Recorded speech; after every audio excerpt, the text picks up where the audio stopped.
σπίτι. Σπίτι, κοιμάται. Καλό σιρικάκι, κάτι καλό σιρικάκι. Φτιάξτε. Γι' αυτό ήρθα ρε μαλάκα από εδώ πέρα, μύρισα φαγητό. Και μετά αν θες να ανοίξεις, πού θα ανοίξεις ρε μαλάκα κοντρέ, θα έχεις φάει κιόλας έτσι ξεφύγει. Έχω φτάσει 12 Ναι. και μπορώ να φάω λίγο καλαμάκια. Επειδή έχεις φτάσει 12. Μαλάκα, εντάξει. Εσένα σε θυμάμαι από απέναντι με την μπλούζα την έξαρτη. Πρέπει να τη φέρεις, πρέπει να τη φέρεις.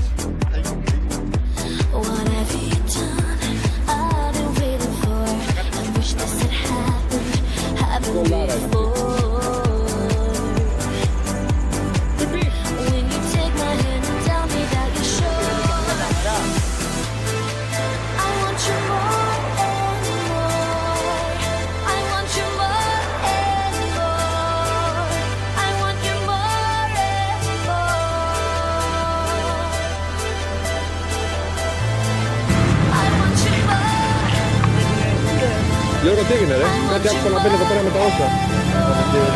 Δεν ασχολούμαι. Μα για να χωράσει αυτό το πράγμα, φίλε, πάρε να μην τα ασχολείσαι. Δεν ασχολούμαι καν. Είναι μικρά αυτά για να ασχοληθώ.